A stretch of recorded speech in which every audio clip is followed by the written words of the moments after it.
everybody. Welcome in. It's the PHNX Cardinals podcast, your premier Arizona Cardinal podcast. Like and subscribe. Leave us a 5-star wherever you get your programming. Effing loaded show today here on a Monday. It's Bo Brack. It's Johnny Venerable. How about an announcement time, Bo Brack? Absolutely. We continue to roll out incredible things surrounding PHNX Sports and PHNX Cardinals. Our partnership with Greg Dortch got even better because Greg Dortch has found himself in the PHNX locker now with a brand new Greg Dortch all-purpose player t-shirt. Of course, the guy, you'll see him in the slot. You'll see him, of course, returning punts. We got some video from Dortch today, catching 6 footballs without dropping them.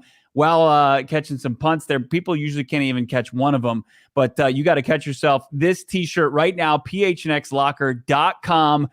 Our playmaker, Greg Dortch, making more plays for us, this time in the form of a fire shirt, Johnny. This shirt has been in the works for some time. It's gone through revisions. This is the best product right now. I'm biased in the merchandise locker just ahead of the Bergang Till I Die t-shirt. But in all seriousness, Greg Dortch, the antithesis of what we want here at PHNX Cardinals. And now you can get some exclusive gear as he reps the birds in a different way in podcast format with Bo Brack and I every single week of the preseason. Of course, Greg made his debut on Saturday following the red and white scrimmage with myself, Bo, the GM, Saul Bookman, a banner time. And now you can rep Greg Dortch every single day. Just rewear it. It's soft material, washable. And right now, I'm going to tell you, if you become a diehard at the PHNX merchandise locker, pick it up for free. It's not going to cost you a dime. Why wait? Scoop it now. The PHNX merchandise locker. Let's see that full screen, producer Emma, one more time. Greg Dortch, the newest member of PHNX Cardinals, the hottest new t-shirt at the merchandise locker. Bo, it's number 83. That's right. Our playmaker, unbelievable start to the 2023 season. He was the first Cardinal to find the end zone in the red and white scrimmage. Why not? Why not rep 83 when you're out there at State Farm Stadium, when you're out there hanging out with us at the BetMGM Sportsbook each and every week of the season? Rep PHNX Cardinals, number one player, Greg Dortch. So pumped about this. We're excited about the partnership, but now that you get to couple it with this t-shirt, it is old school. And it does it's reminiscent of the tees we wore growing up. And for it to have Greg Dortch and kind of his signature move after a big first down catch they had last season, he's doing it there with the signature. Man, this is going to be one you're going to think back to the beginning of the Jonathan Gannon era, and this is going to be synonymous with it. Michael Wilson over under 38.5 yards versus Denver. Pick and spreads. We're going to talk about Michael Wilson in a bit. But between Wilson and Greg Dortch, I mean, the co-touchdown makers, the co-touchdown machines during the course of training camp and preseason. If I could make a wager at BetMGM, I haven't made a player prop wager yet because I'm not sure if those are available on BetMGM.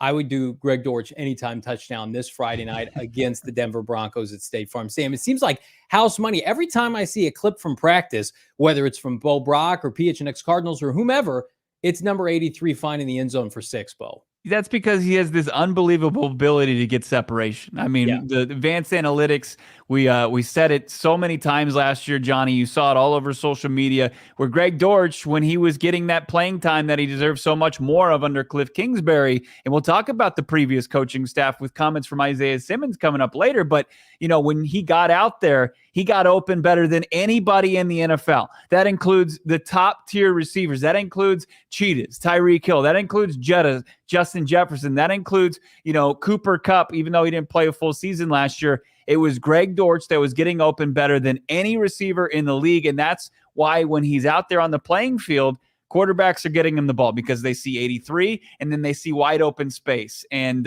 his ability to get yak as well, it's huge. I see in the comments, absolutely, Santana Jimenez, we will ship you to Virginia Beach. We got to take care of our friends in the big VA. Of course, I'm a native of that state originally. We like to take care of our friends, and in the Virginia's is for lovers state. Jesse in the chat, greatest separation metrics in the league. Yes, and we talked to Greg on air about his metrics, and you could tell it fired him up, but at the same time, it's like, I think we're going to have a different metric this year for Greg Dortch, and it's going to be statistic related, meaning big time numbers in yards, in yak, in touchdowns. We're not going to have to deep dive, not that we don't mind doing this, for advanced metrics to support Greg Dortch, because I think this coaching staff is smart enough to recognize, hey, if number 83 is on the field for the Arizona Cardinals, it leads to winning football. It leads to touchdowns, big plays, explosive playmaker, Greg Dortch, number 83. Again, one last time, pick it up, the PHNX merchandise locker, link in the chat, link in the show notes, wherever you get your PHNX gear, of course, the locker. Go PHNX.com, the hottest t-shirt in all the Valley, something that, I'll be sporting almost every single football at BetMGM Sportsbook. When it's laundry day is not falling on a Sunday, I'm going to rep number 83, and who knows, would love to get him on a post-game show at some point too. Absolutely. Yeah. I mean, and the gray is a different look. We've got the white Bird Gang Till I Die shirt that you're wearing right there. Of course, we've got the celebration t-shirt. A lot of our shirts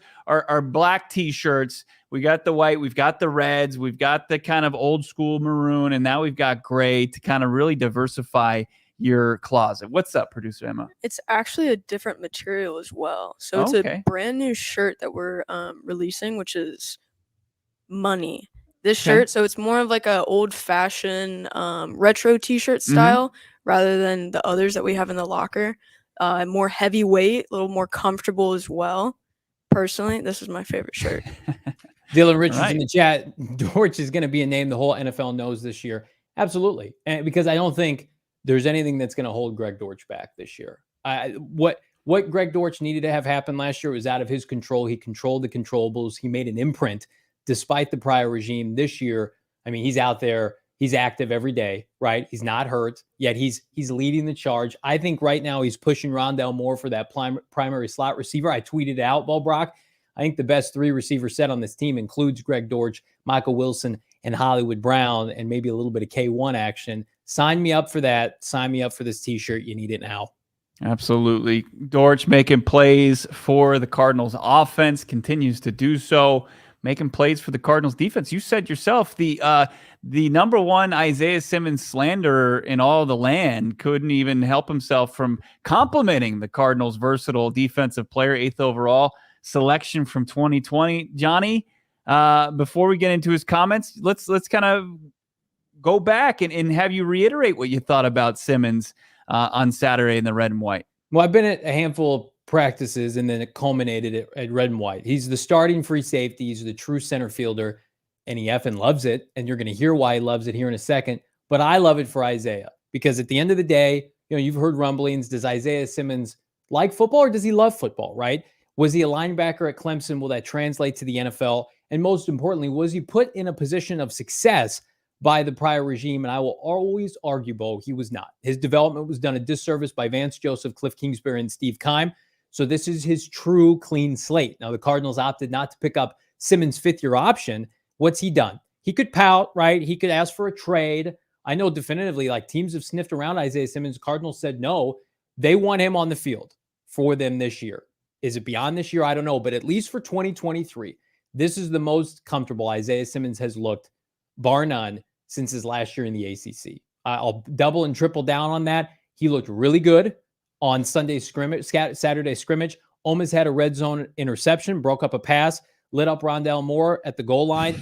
I think he is going to be... I think he took mercy on Rondale Moore. He did. He definitely would have dislodged the ball had that been during the game.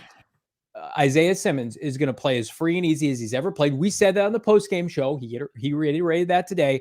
He's not calling the defense. He doesn't need to. He is the last line of the defense, and he is going to eat at free safety. Now, I don't know what that means. Let's put 2024 aside. Isaiah Simmons, I'm ready to say this now on the limited snaps that I've seen, is going to be a plus player for the Arizona Cardinals this season. Book it. Wow. I mean, really? Yeah, I think again, how much does the team value free safety? Yeah. Will they give him 8 figures over 5 years in the offseason? I don't know. But I think I'm not kind of speechless because of what you're saying. I agree. I think that Isaiah Simmons is absolutely poised for a breakout season under a new coaching staff. But I'm shocked of the source of this. What's being said. I absolutely am. I needed 2 things to happen. I needed Isaiah to look good at the position, and I needed Isaiah to reaffirm his confidence in this coaching staff led by Jonathan Gannon, a defensive back savant. Both of those 2 things have happened in the last 72 hours. And again, Is he going to be all pro? I don't know. That's a long way to go for a guy who's coming back to a position for the first time in a long time. But I mean, you watch him and it's just like the pieces are there. Gannon, the way he's going to deploy him, Nick Rallis, it's an exciting time. I'm cautiously optimistic for Isaiah Simmons in 2023. Look at Ian. Ian's just proud of you. This is a big moment for Johnny. Game recognizes game. We can put our differences aside. Him, ghosting our show twice, and I can say, hey, you look good on Saturday. He didn't look good in the slot last year. He didn't look good playing inside linebacker, getting driven down the field 5 to 7 yards. He looks good playing free. So you bringing up, obviously spilled milk from the previous coaching staff. We heard from our guy Isaiah Simmons today. Is it official? Is he our guy now after you've kind of pivoted? No, I'm not going to say that. No, I'm not going to say that, but I do think he is a guy that we're excited about. Yeah, and you should be. But it was interesting to hear Isaiah Simmons, who took the podium today. You said he's kind of free and loose. He was also free and loose at the podium today post practice, and he had this to say that I found very interesting. And you can see it at PHNX_Cardinals on Twitter if you need to re-listen to it. But here's what he said about his usage last season and how it's different this year. I think a lot of goes into play with that. A lot of that had to do with what we were doing on the field, and there was times where I was playing a position maybe because we were down in injuries, or I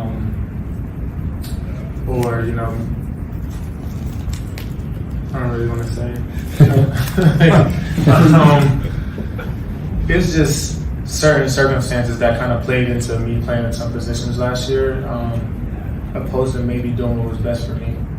So now I think what's best for me is actually what's best for the team. So I think now that's probably why it looks like I just feel like a little more free, like more like myself in my game. A ton to unpack there. A tremendous amount to unpack.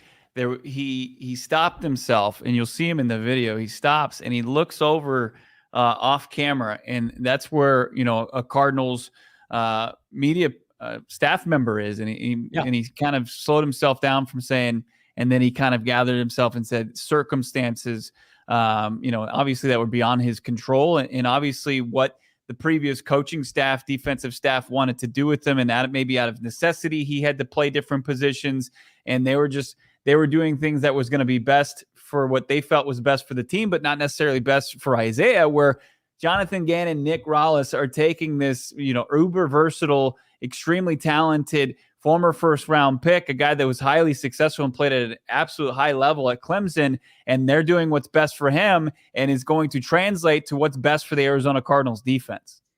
100%. And listen, Isaiah Simmons wants to be great.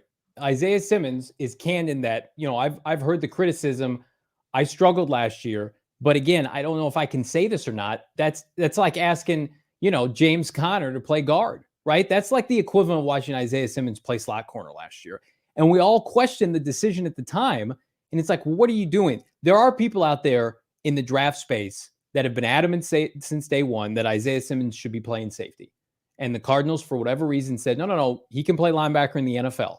Right? We've seen Buckets Award winners transfer to safety and it be a success. Steve Keim opted not to go that route. He was searching for his white whale at the off-ball inside linebacker position. And, you can tell the frustration. It has probably cost Isaiah Simmons millions of dollars in future guarantees. That fifth-year option of alone, Brack, would have paid him 8 figures.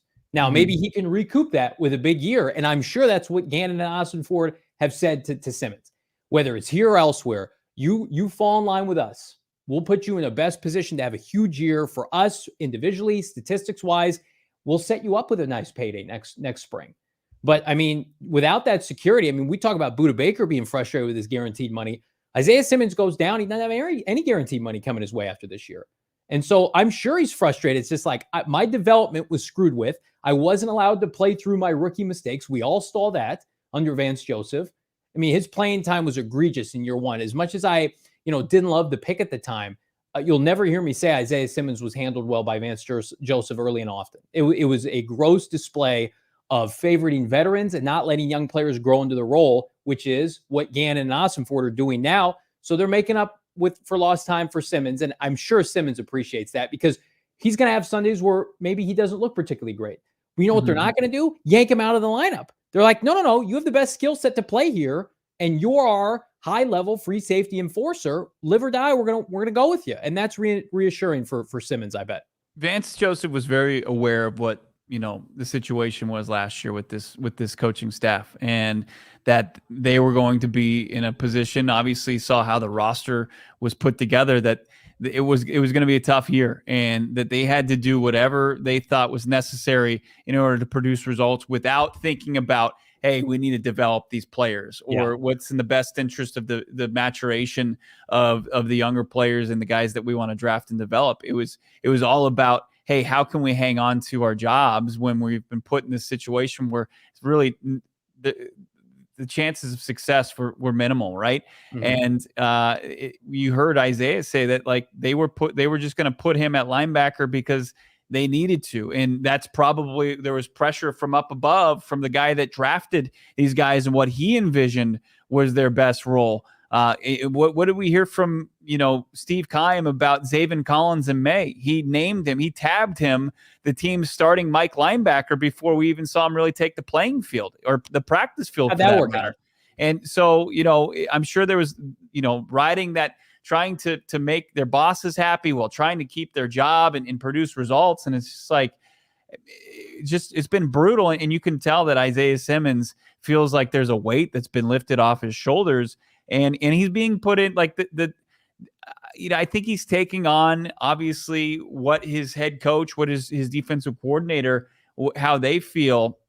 Where Jonathan Gannon's like, he always loves to say, be where your feet are, right? Yeah. And be in the moments. Like, you can sit there and you can dwell on your fifth year option being declined, and you have every right to blame your previous coaching staff and not being in a position for success. But here we are now. You're in this situation. We're in this situation together. Like, in order for you to continue your NFL career, you've got to figure out where you belong, where you fit in, where you can thrive. And we know that it's not inside linebacker, but we also know we've got all this tape that shows that you can play at the back end of the defense and you can do all these things. Let's tap into where we think you can be successful. Now, I thought it was very interesting that JG and Nick Rallis, they asked Isaiah straight up, like, where do you want to play? And they had a conversation, and they had an idea at the beginning. And then when his feet hit the grass, like throughout training camp, he's learned this kind of deep safety position that we've started to see him kind of evolve and develop at. Ryan in the chat, thanks for your work, boys, and producer Emma, that you put in for us. First live show in a while. Always enjoy it. Well, we enjoy having you here, Ryan. Thank you so much for the kind words. Jose in the chat, Simmons isn't the type of guy to complain.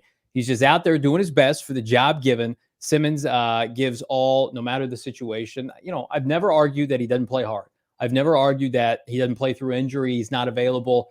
I just, I didn't love the fit. And then when you can't see it happen, when you don't have a tangible entity to say he played at a high level as a rookie or he played at a high level at Clemson and it's transferred over to the NFL, I think at the end of the day, it's just like Isaiah Simmons, similar to Kyler Murray, wants to be coached hard, but wants to be coached by people he respects.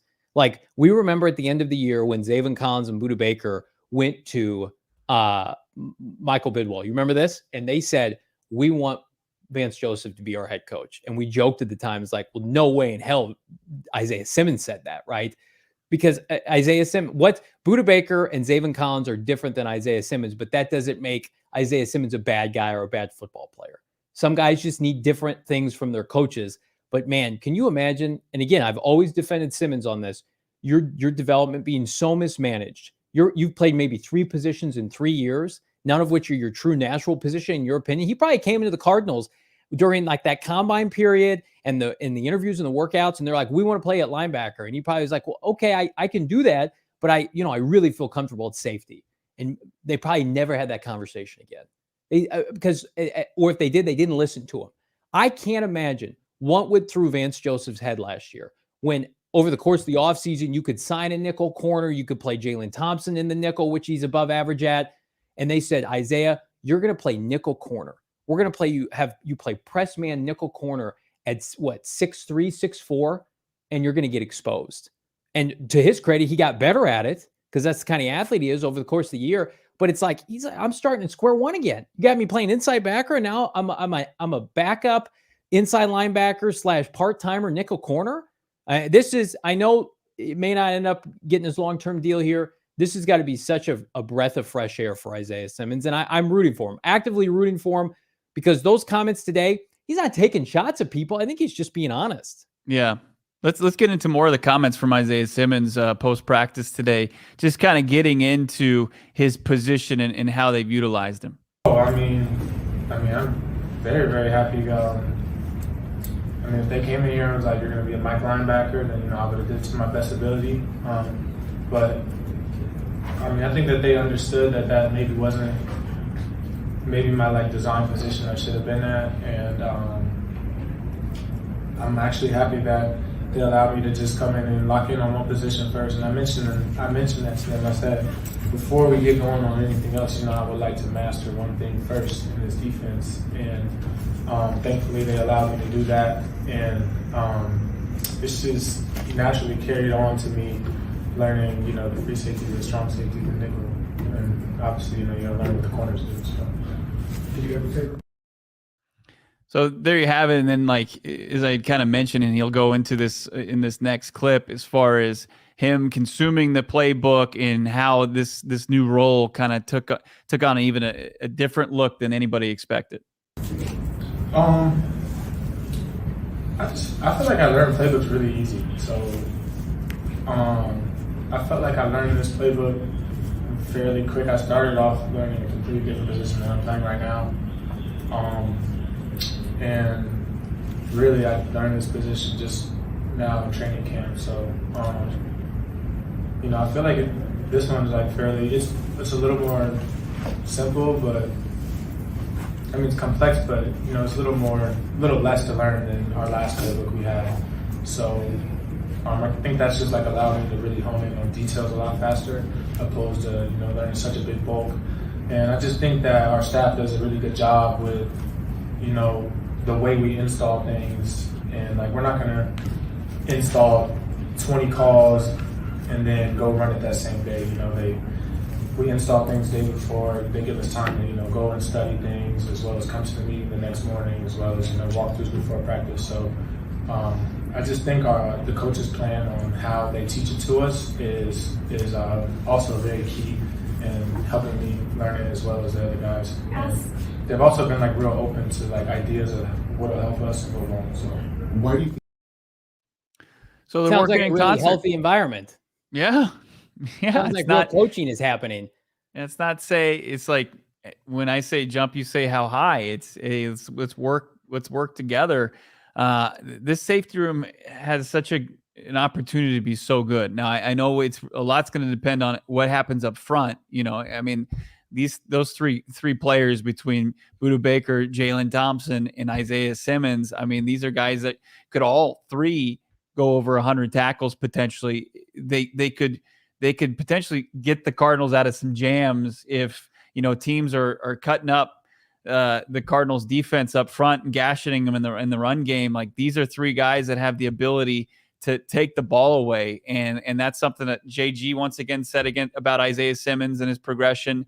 And that's something that Nick Rallis said last week. And that's something that Isaiah Simmons said that he's excited about doing. And he also maintained he's still going to hit the shit out of people. There's going to be plenty of opportunities for that. Don't think because he's playing so far off the line of scrimmage that he's not going to light some opposing offensive players up. So this is, so far, this Isaiah Simmons stuff is really got to have Arizona Cardinals fans excited for the first time in a long time about their 8th overall pick from 2020.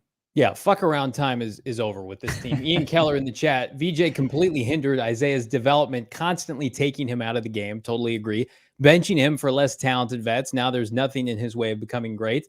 It's all up to Isaiah at this point. We've made the argument. Is there no better DB coach, I think, in the NFL than Jonathan Gannon?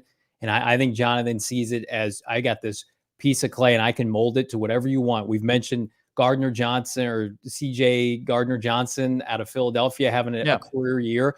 I'm being straight with you. CJ is not a 10th of the athlete Isaiah Simmons is, but he bought into JG and they elevated him. Go look up the starting safeties for the Philadelphia Eagles in the Super Bowl. Tell me if any of them are household names. The corners were good, right? They traded for a couple of veterans, Darius Slay, but their safeties. I mean, that was whatever they needed to do necessary. They vetted everything, and they got some people that fit what JG wanted to do. So I'm fired up for it. I'm fired up for this. This is a very generous from the friend of the program, $19.99 Topic 64 super chat. Man, I got to meet JV and Brack. Bro, these two dudes were freaking awesome. You're awesome, Topic 64. This is the dopest podcast ever. Wifey just said she wants a Bird Gang shirt. Hell yeah. Hook it up. You can hook it up right now at the merchandise locker. Double dip. Grab a Dortch shirt. Whatever you want to do. And I think after you get past like 50 bones, you get free shipping. I think that's right. So a couple shirts will get you there. Perfect time to load up. But Topic 64, thank you very much for your generous super chat. We appreciate you. Absolutely. It's been so fun. That's been the best part of training camp, is getting out there and talking to so many of the listeners, the viewers out there. The show doesn't happen without you. I mean, you guys are the driving force behind all of this. Johnny and I are just fortunate enough, grateful to be able to talk Cardinals football each and every day with you. This is a community, and it's driven by people like Topic 64. I talked to Michael out there today. Michael is up and coming graphic designer that's got some dope graphics already out there about the Cardinals, putting together work just as cool as the Greg Dortch t-shirt that we have in the lower left corner of our show. But Topic 64, it was absolutely awesome to chat with you at the red and white scrimmage, and obviously best of luck to this upcoming season, watching the Redbirds out there. And big thank you for your $19.99 super chat. Right? I didn't discount that. It was $19.99. It was $19.99. That's almost the price of a t-shirt. The merchandise locker. So we appreciate that. We appreciate all of you. We're going to lead the show with this. We're going to talk about PUP and who's off and who's on it still. But first, didn't know if you know this or not. You can bet on preseason football. Your boy bet on preseason football. I may or may not have been at BetMGM last Friday, and I may or may not have earned $100 free bet. What did I do? Company man, belief in my Redbirds. I put all $100 plus $145 on the Arizona Cardinals to beat Sean Payton and the Denver Broncos. I don't care if washed-ass Russell Wilson is playing Friday night. Cards are beating the Broncos Friday night. Bo will be there, post-game show, whatever you want to do. Do it with PHNX Cardinals. Do it with BetMGM.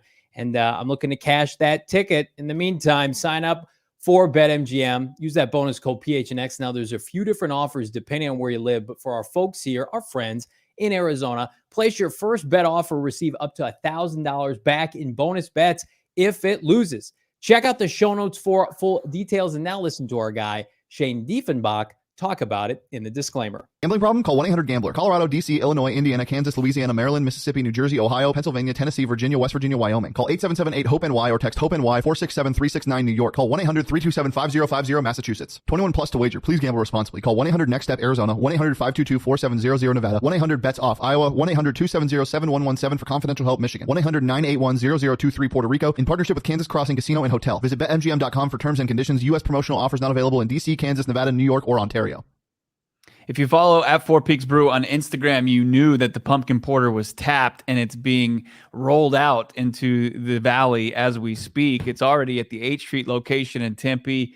Get yourself down there. Get yourself some of that delicious pumpkin porter. Also get yourself some of the number one wheat beer in Arizona. Actually, not some of it, the number one wheat beer in Arizona. It's the Wow Wheat. It's a special beer. It absolutely is. So is Kilt Lifter, flagship beer, and they've got all the IPAs, got the bourbon barrel-aged selection as well. You can only taste it at the 8th Street location, and you can only keep up to date on your Arizona's number one little micro brewery. That's by following at 4 Peaks Brew on Instagram and at 4 Peaks Pub on Twitter. Got to be 21 years or older, of course, to drink the beer, and we ask that you do it responsibly. Can't wait to tip back some 4 Peaks beer at the BetMGM Sportsbook this fall with every single one of you. It's going to be elite. So it was like Christmas come early. I came home Saturday night and I went to my garage fridge. Everybody, if you have a garage fridge, it's the fridge for the brew, right? And I tucked away a couple imports. I tucked away just a couple standards. You know what I found? I found one singular pumpkin porter, and it was a glorious event with my 4 Peaks pumpkin porter. I can't wait to have about infinite pumpkin porters this fall with my friends at 4 Peaks and all of you. will be my drink of choice every Sunday at BetMGM because the first one, always the smoothest. Pumpkin everything, yes, please. It's responsible. I'm responsible. Are the Cardinals responsible, Brack, as it relates to their injured players on PUP, not injury prone, physically unable to perform, designated 4 players by JG and Monty Austin-Ford. Now it's down to 3 because they've activated second-round pick out of LSU. BJ Ojulari is back, Bo, and he was practicing today. What more can you tell us? Yeah, I can tell you that it wasn't just BJ Ojulari that was back on the practice field. I mean, he was officially activated from the PUP, and he's able to practice now. And it was a low tempo day, so it was a good day for him to get back in the fold. And he doesn't look like he missed any time. I mean, he looks like one of the strongest as far as just pure strength pass rushers that the Arizona Cardinals have on their roster. Just in some position drills, he was out there with some other pass rushers, and they're doing some one-on-one stuff. And you have some linebackers mimicking what offensive linemen would do, and BJ Ojulari just putting one hand up into the chest of another fellow linebacker, was pushing them around. You saw the sleds, like BJ Ojulari, like his side of the sled was significantly off kilter a little bit. Like if it was like way pushed further than whoever he was doing drills with. So BJ Ojulari already looking strong. Jonathan Gannon, he wouldn't give us any insight on whether or not he's going to play Friday night in the preseason game. They coming back from whatever procedure he's saying this is just like Kyler's injury. It's not linear, right? So you can have good days, you can have bad days. So they're just going to take it day by day. So we'll see how much he gets integrated into, the practices, how much, Johnny, you're going to be out there with me tomorrow. I anticipate it to be a high tempo, physical padded practice to see how much they're going to put him out there. But he was out there in the low tempo stuff. So was Myjai Sanders. Myjai Sanders has a wrap on his hand. It's no longer the big cast. Myjai Sanders, number 41, back out there. So big boost to the pass rush. And then and then on the offensive side of the ball, guy, Johnny, that you were kind of concerned about because the addition of Marlon Mack gets signed, makes some plays in the red-white scrimmage. And who do we see back on the practice field today in a low-tempo day, albeit Keontae Ingram back out there? Let's just talk about the pass rush real quick if we could. So I think one of the biggest takeaways from people that were at the red and white scrimmage or saw clips, highlights from PHNX Cardinals on Twitter, that the pass rush, the D-line did not look good. And I don't know if I would go that far. They're not tackling to the ground. They called a couple holding penalties, but I think let's not discredit the pass rush yet, because I think the Cardinals offensive line, their tackles in particular, are going to be borderline elite this year. I think they're incredibly physical. And I think the defensive ends, not the tackles, defensive ends have immense promise, but it's going to take a hot minute. With that being said, Ojulari is going to play a lot for this team. He just needs time. He needs probably about 4 to 6 weeks to get back up and running. So I don't know if I expect him to have a huge role week 1, week 2, but I would say like by the time we hit October, it's going to be BJ time. And then additionally, I would also say Myjai Sanders is somebody that a lot of people thought was the best pass rusher on the team last year. Certainly one of the fastest players on the edge. Like, Bo, you and I saw him in the locker room. Like, he's 6'5". I'm not sure if he has an ounce of fat on him. He's one of the players on the team. He is built like a genetic freak. So between those two and Zaven and Cameron Thomas, it's a good group. So I would say let that group breathe a little bit. Is it going to be a finished product against the Commanders? I wish I could say yes. I just don't think so. But again, 6-8 weeks down the line into the season, I think those guys will really start to settle into their roles. This is a group that, to me, is the most slept on the team, but it needs time to gel. But then, on the flip side, Keontae Ingram, that's not surprising because, again, you're a 6th rounder that you were drafted by the prior regime, and while you've looked good in camp, we all speculated, when are they going to add a back? Marlon Mack over Kareem Hunt. I didn't love that. Then I saw Marlon Mack on Saturday. He looks really good. Like, he's poised right now to be RB2. I like Keontae Ingram. Does not have that same explosiveness. Certainly doesn't have that experience. So I want both players on this team. I think that threesome of Connor, Ingram, and Marlon Mack, and then a little bit of your boy from Philadelphia, Corey Clement. You could do worse than that. So again, you need depth on this team. I expect all 3 backs to make it come September. Yeah, it seems like they'll probably go 4, right? Probably just 4 deep, and it seems like that's the quartet. Spotters. Right. I just, as much as like you want to see more from Amari Dermacado, and you very well could. I mean, he could change that narrative in the preseason. I think he's certainly going to get the reps because running backs, there's always kind of some playing time for them, especially later in the preseason. A Dermacado, Tyson Williams. I think I've got him maybe slotted, maybe just on the outside looking in, but. The Cardinals, they carried 5 backs. Remember that? It was kind of ridiculous at the end of the preseason last year. It was like, what do we do with Jonathan Ward? It's like, Jonathan Ward is a special teamer. What have you heard from him since they released him, a couple of weeks into the season last year after he dealt with some injuries? Like, they carried 5 backs. Let's carry 5 backs and make Trey in McBride a single back system. Unbelievable. Like one of the many head scratching moves by this regime. But back to your pass rush, I love the diversity of the pass rush. I really do. Like you've got the bruisers, right? And I think, probably your Zaven Collins and Cameron Thomas are kind of your bruisers, and BJ Ojulari is like your most versatile pass rusher. And then you've got the speed rusher in Myjai Sanders. And I guarantee you, Nick Rallis and Jonathan Gannon have a great idea of how they want to deploy all 4 of those guys. It's interesting. I can't remember whose Twitter I saw it on, but I'll give credit if I find it later. But Ossenford and Gannon during practice, Sambo, I'm sure you can attest this, were watching the defensive line closely, the D tackles. And I wonder if it's like, let's wake up to the idea that this group might need some help. I mean, unequivocally the weakest position group on the team. I thought they looked okay Saturday. Nothing, too crazy. I thought James Conner ran through some arm tackles pretty effectively. So that's the one area where it's like, okay, we've checked off running back. You've added Marlon Mack. Can you go out and get somebody? Because again, like outside of the starters, and maybe they go 1 to 2 deep after that with Lecky Fotu, Rashad Lawrence. I think that's a group to watch. Jonathan Ledbetter, be damned. I'm concerned about that group. It's the one position group on the team where, like, even if everything goes right, how high is their ceiling? I just don't know. Yeah. And that's the one thing. I'm not going to knock the coaching staff, but like when we talked to Nick Rallis last week, does he get lost in the hyperboles, especially when it came to that group?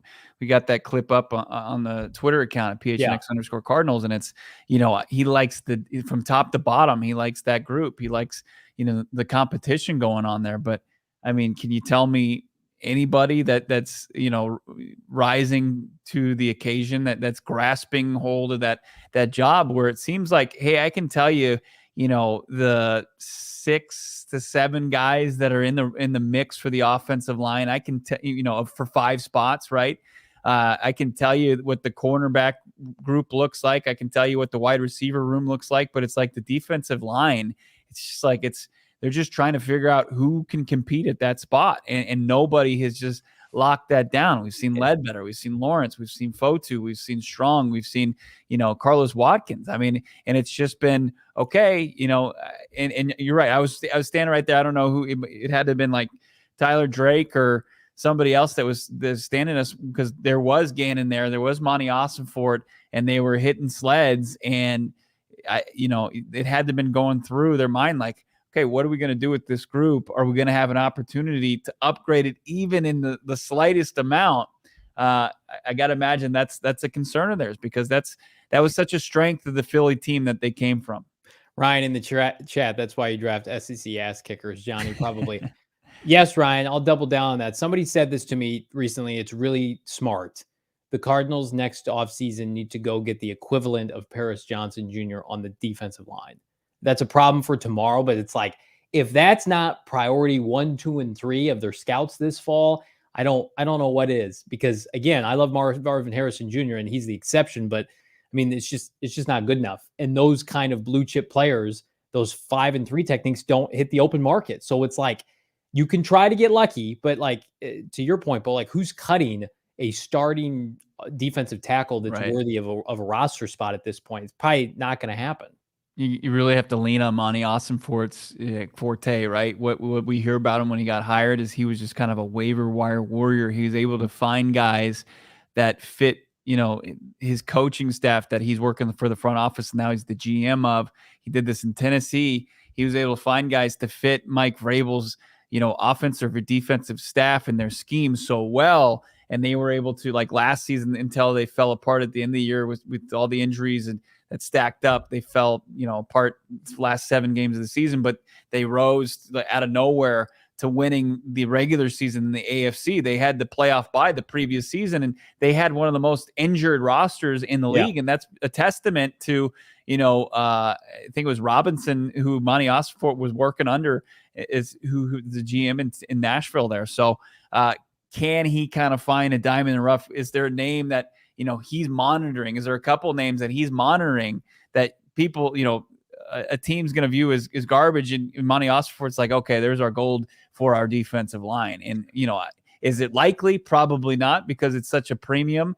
But man, I mean, it would be a big boost to what they want to try to do defensively if they can get anybody to play that position. I love this comment from 91 Claycomb. Excited to see Vance Joseph on Friday, and let's give him a warm welcome. LOL. I would love to just know what Vance Joseph, when he sees how, and depending on who plays, obviously barring who plays, but how Nick Rollis and JG deploy Zaven Collins and Isaiah Simmons, and Vance Joseph go, oh, what's Zaven doing at pass rush? I would do that differently. Isaiah Simmons doing at deep safety.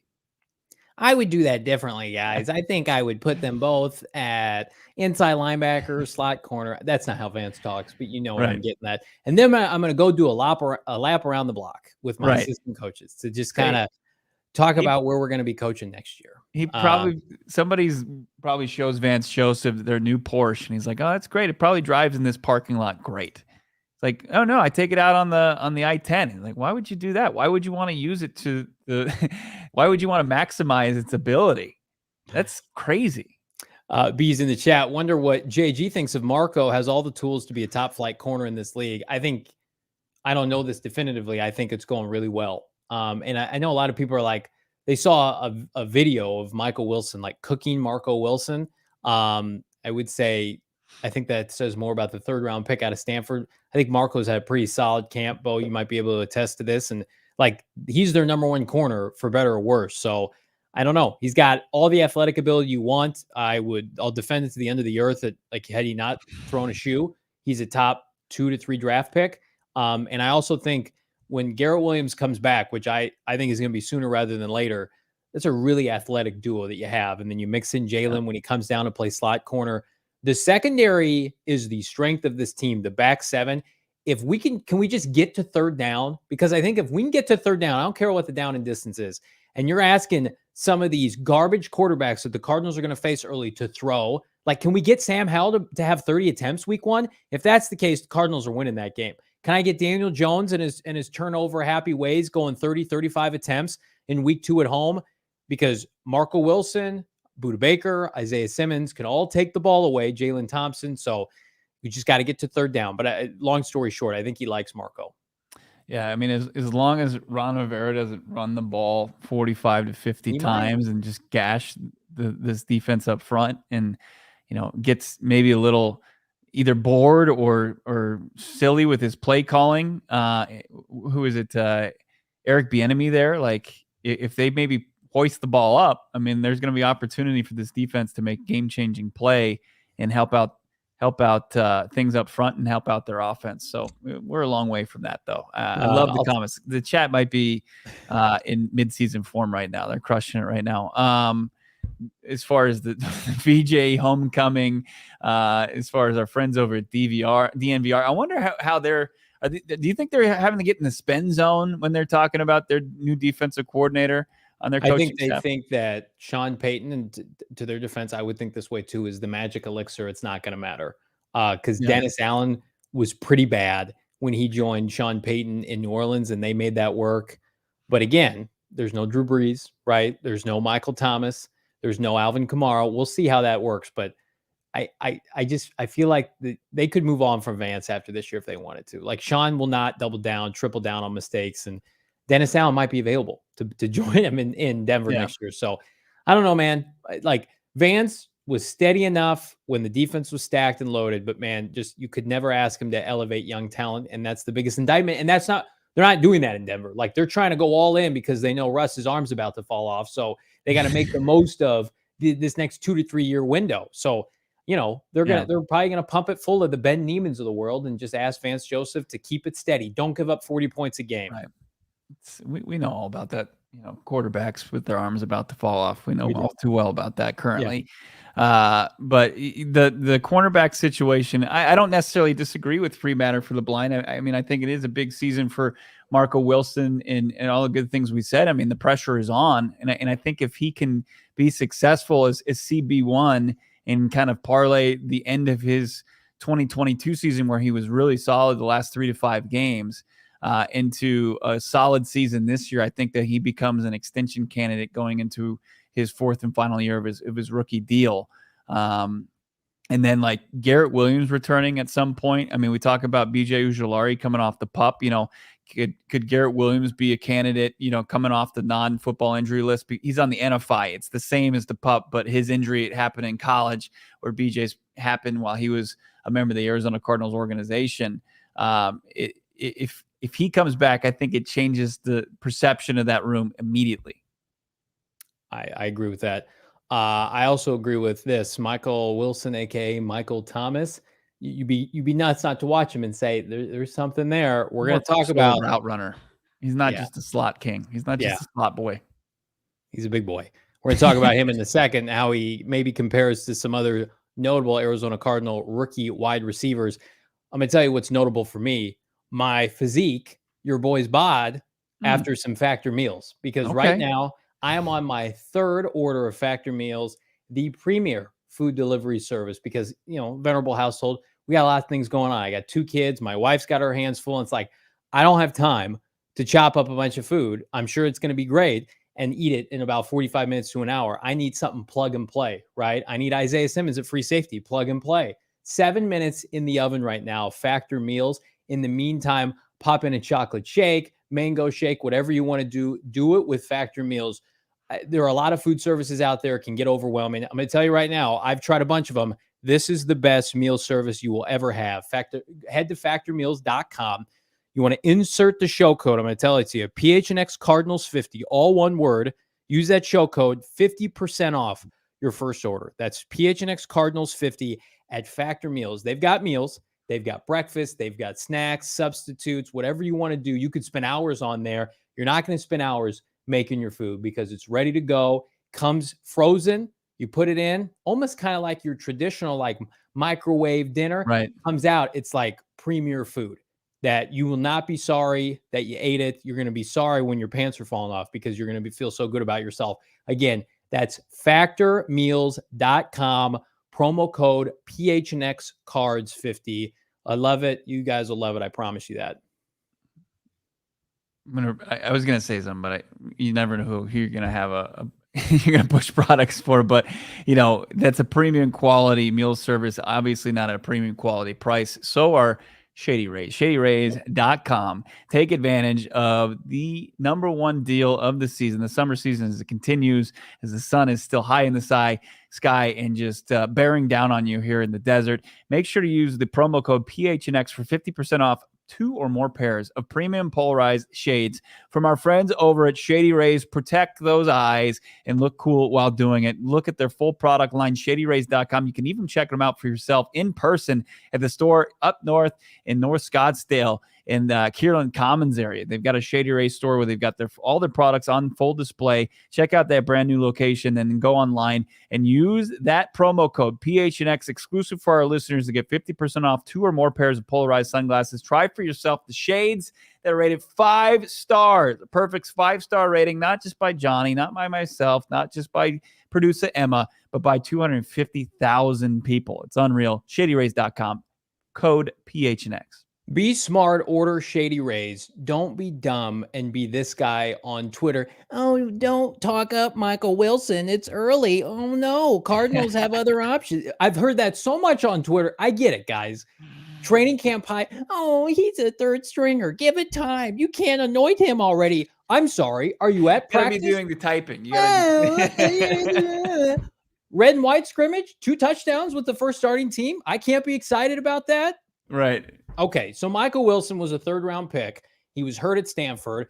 I didn't love the pick, But then you talk to everybody at the Senior Bowl, and he dominated every defensive back there. And what has he done since he's joined the Arizona Cardinals, Bo Brack?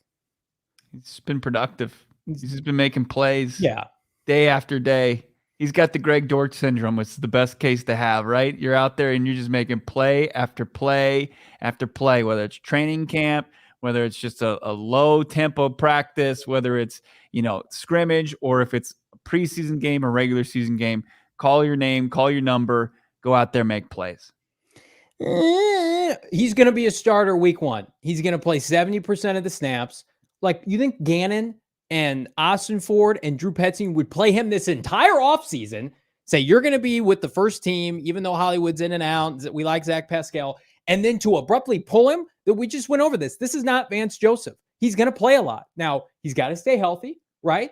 Man, the best bite I heard today, with all due respect to Isaiah Simmons, is from Jonathan Gannon talking about, to your question, Bo, as it relates to can he go against a certain defensive back for the Denver Broncos, Bo? Yeah, I wish I had a higher quality video. You can see it on our Twitter account, but my audio was kind of a little gnarly on it. So, but I'll just quote JG as I asked him, what else do you need to see from a guy in Michael Wilson who's kind of proven himself every step along the way? And he said, needs to prove that he can get open against Patrick Surtain.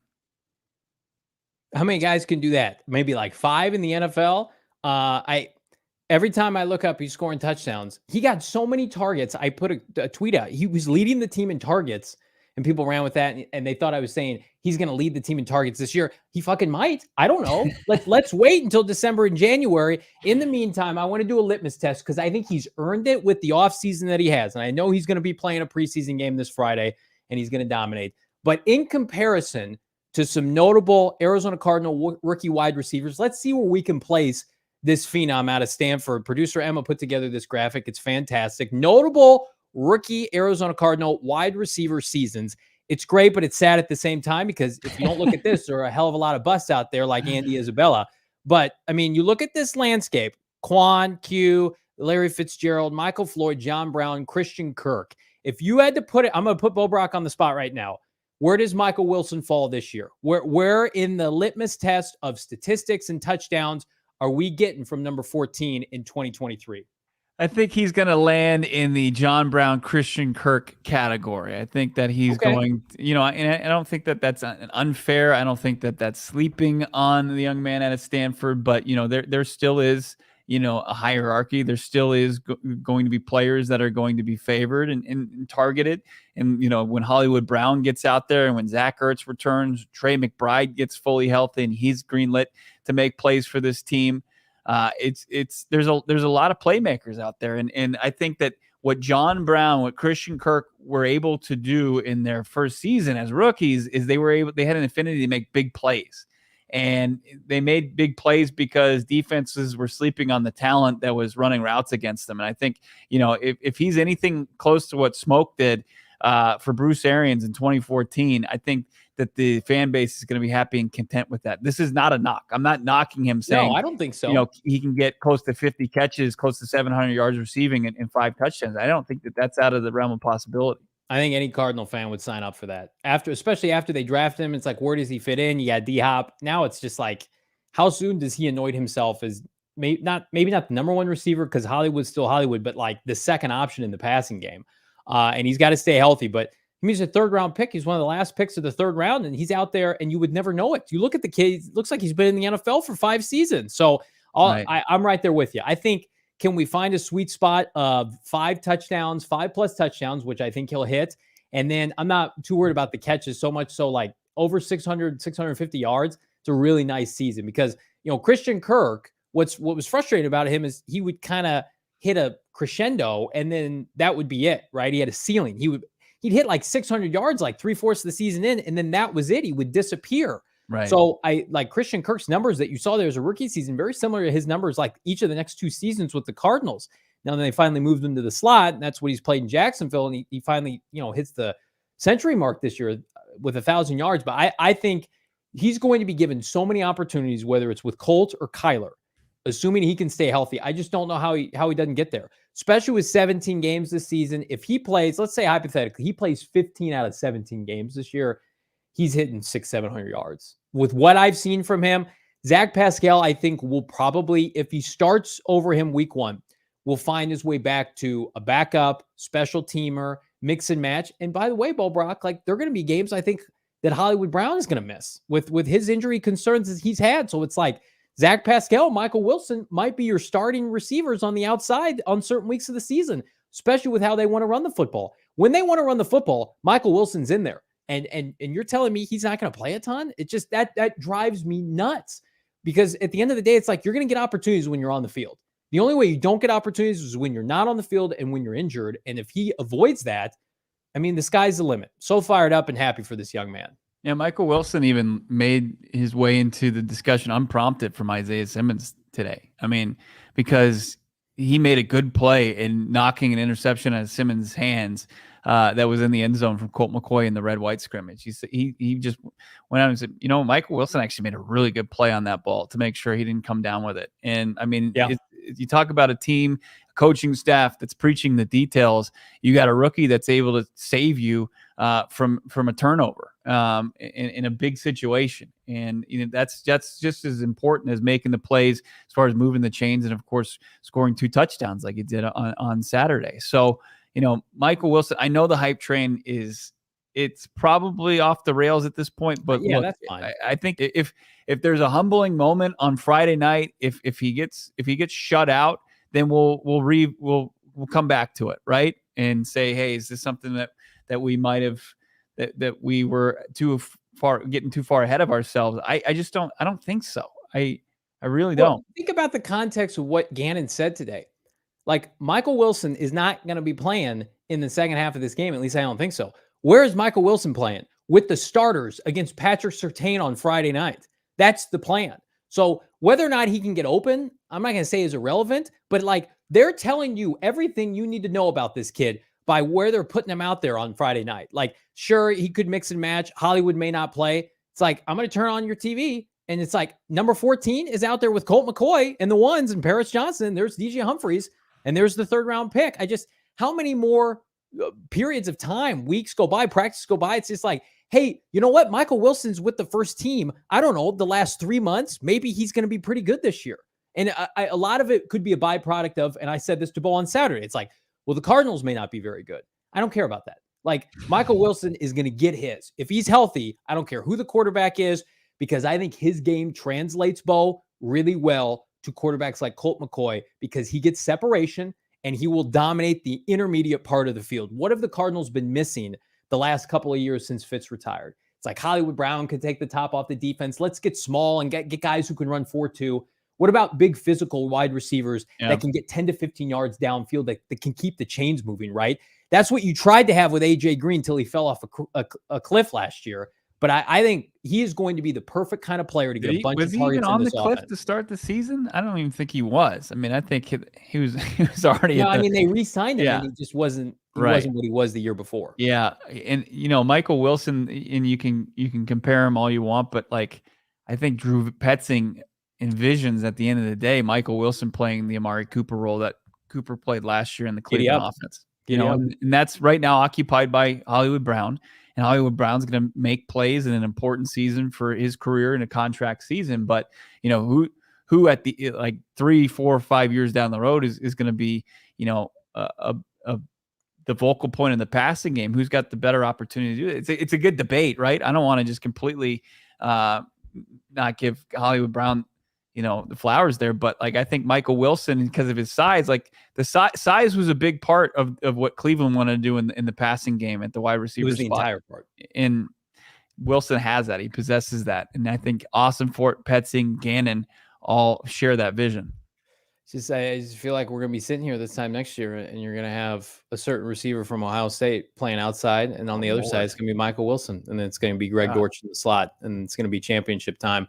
I'm going to tell you right now, championship level convenience is Circle K, Bo Brock. You want championship level premium gas at not a premium price? We're so excited to partner with our friends at Circle K. Check out your local Circle K, best coffee, beer, snack selection in the Valley. I hit up Circle K the other night. saw Lindsay as I was pumping my gas. Fantastic to see PHNX. Oh yeah, you didn't see me? I didn't. I haven't seen you yet. I'll never get on it. It's never they're happening. Purposely stiff-arming my guy, Bo Brack. Yeah, stabbed in the heart. Lindsay does a great job. Check her out. Check out the entire crew on display while you're pumping gas. Makes things go much easier. But I go to Circle K. I don't want to leave because I can get buy Powerade at $4 for $5. Or excuse me, at $4 for $5, and I can be entered to be one of 10 finalists to win a 2023 Ford Big Bend Bronco SUV. Right? I can barely climb into Bo's truck when we go to practice, so I don't know how I get into the Big Bend Bronco, but I'm excited about it, and I'm excited that all of you aren't going to miss out by texting PHNX to 31310 to join the exclusive SMS subscriber club. Get a buy one, get one free 32-ounce Polar Pop. It's still a million degrees here. You need to hydrate. Do it with our friends at Circle K. You will not be sorry. No, you're not going to be sorry if you check out our friends over at the Spaghetti Shack who provided with some delicious spaghetti. I mean, just make what you know, and they know spaghetti better than anybody. They crush it. Spaghetti, meatballs, garlic bread. Who doesn't like that? Those are just staples of anybody's diet. You got to check it out. The quality, affordable food. It's quick. You won't be sitting there long. You won't spend any time waiting around for your food. Spaghetti Shack, it's delicious, and they've got some options as far as if you live in Tempe, if you live in Queen Creek, take advantage of those locations. They're unbelievable. Spaghetti Shack is celebrating their new ASU location. If you're there, obviously you've got to fear the fork, and you got to use your fork when you're at Spaghetti Shack. Grand opening's going down on August 19th. That's going to be the day of the Cardinals Chiefs game. Get in, get some spaghetti. You got the meatball, you got the garlic bread for $3.99. What are they doing? They're giving it away. It's only valid on grand opening day on August 19th. Check it out. First 200 people in the place order that day will get free meatballs for a year, 365 days that you will have free meatballs at your disposal whenever you purchase a size spaghetti. Check them out. 922 East Apache Boulevard in Tempe. That's 922 East Apache Boulevard in Tempe. Get in there on August 19th for the new ASU location. It's unreal. Throw that garlic bread in my face and let me just devour it. I'm going to devour these super chats, super stickers. Greg, just saying what's up, $1.99. Thank you so much, Greg. We appreciate the support. How about this, Greg? Michael Evans? Put it on a T-shirt. Dortch the Torch. I absolutely love it. $2 super chat. Listen. He's always open. I don't know how he does it. We asked him that in the post-game, red and white scrimmage. I think at the end of the day, he's a very determined young man, and we were determined to work with him for this T-shirt right now. One more time, if you missed it at the top of the show, the new release, the premiere release at the PHNX merchandise locker, Greg Dortch, baby. The signature shirt, the character shirt, vibes of the Dream Team. I look at that and I think Dream Team. Could it be a Dream Team season for Greg Dortch, Bo? I say yes. Yeah. Let's see in the comments asking, are we not going to go after? We're not going to debate Tune versus McCoy. Not today. There's only one quarterback we talk about today because it's his birthday. It's Kyler Murray's B-Day. What do we think as the man turns 26 and he doesn't get a gift for himself? He goes out and gets his dad a G-Wagon, Johnny. I mean, what do we? I thought everybody knew what that car was. I'm surprised he took time away from Call of Duty to take care of his dad. You got him. I didn't know what that car was, and everybody's like, "Sweet G-Wagon, dude, come on, man." What were you just about to call it? G-Wagon, right? I thought you were going to say a G-Ride. No, I thought. I could have called it that before people told me what that was. It's like if I could afford a new van, I'd buy a new van. I got an 8-year-old and a 3-year-old, man. Good for Kyler. Look, I mean, his G-Wagon could accommodate your family. It's a nice SUV. How much do those run, Mr. Car, Mr. Truck Man? It's six figures. I don't think they start less than 150. Bo is correct, but you can also write them off on your taxes because they're over. I think it's six. It's 6 something. I don't know the exact weight, but if a wagon or a car is over that, you can write it off on your taxes. Right, it classifies as a certain vehicle. So Arizona Ammo, Kyler needs to save money. By the way, Emma's going to go to prison because of that. She's going to do it wrong, and the IRS is going to come for her. Don't get buried with your money. So give it to your family. That's what I would do. If I was rolling in $45 million a year guaranteed, you bet your ass I'd be buying my dad a G-Wagon, or he probably, maybe a nice station wagon. He had a green station wagon when I was growing up. Maybe we do a throwback to that. As we sit here on Kyler Murray's birthday, the importance of his 26th year here on Earth. Week 1. No, don't do that to the people. No, seriously. Is this the most pivotal year of his life this year? There's a lot to be proved. I don't think so. I think it depending on how this year finishes, it could be next year. But I think he's playing with house money right now because I think everybody's written him off. National media, take a drink. We said it. And I think some Cardinal fans. So I think he's got nothing to prove to other than to himself. Like, I can go out here and I can still be a top 5 to 7 quarterback in the NFL. And I think he's going to do that because I think we're going to see him in September.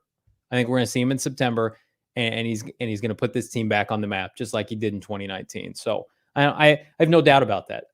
Somebody put in the chat earlier, just, in good fun, we can't use our picks on a defensive tackle next year. It's got to be used on Caleb Williams and Marvin Harrison Jr. Now, if Kyler Murray has anything to say about it, if they're going to take a certain USC quarterback, he is a freight train from hell and a man on a mission right now. And if you believe his boy, Hollywood Brown, its comeback season is going to be historic. I don't doubt him. Why would you doubt him? I don't. Yeah, I mean, you've got ESPN Fantasy having him as a do not draft. Consider the source. Who was that? Who's the writer of that? It wasn't Field Yates, was it? It's the same people that are coming after me over Michael Wilson. Those are the same people that put Kyler Murray on the do not draft list. Do your impression again. How's it go? Somebody is like Johnny going after the fans. No, that's just like my all-encompassing, like the hater voice. No draft Kyler Murray. I'm going to tell you right now, we're having our fantasy football draft at Casa de Venerable. Kyler Murray will be on my team. Oh, yeah? Yeah. So I'm not going to tell you when I'm going to draft him because I don't want you to snake him from me. But day one's got to be on your boys' team. That's the rule. Oh, is it? Okay. Mm-hmm. Are you taking Cam Akers in the first round again? Don't talk to me. Everybody else can talk to me and talk to everybody. Subscribe to PHNX Cardinals wherever you get your podcast. Freaking Loaded Monday show. The Absolutely best loaded t-shirt we've ever had at the merchandise locker is available for you right now. Go get it. Go get your Die Hard membership. Let's party tomorrow. Bo Brack, Johnny Venerable in studio post-practice. Let's see if they hit some people tomorrow, Bo Brack. I'm sure they will. Low tempo today, high tempo tomorrow. We're going to hear from the defensive coordinator, Nick Rallis. We're going to hear from the offensive coordinator, Drew Petzing, and then maybe some players. And we're going to have some sights and some sounds. Second to last day of training camp. Cards break camp on Wednesday before the preseason. Then they move their operations to the Tempe facility. It's been an unbelievable training camp. We'll officially wrap things up on Wednesday. But in the meantime, have a great rest of your Monday. Go to the PHNXlocker.com. Buy that Greg Dortch t-shirt. Buy it for yourself. Buy it for all your family and friends. You'll be a better family friend member for it. And also get that Burger King till you die as well. Have a great rest of your Monday. We'll talk to you on Tuesday.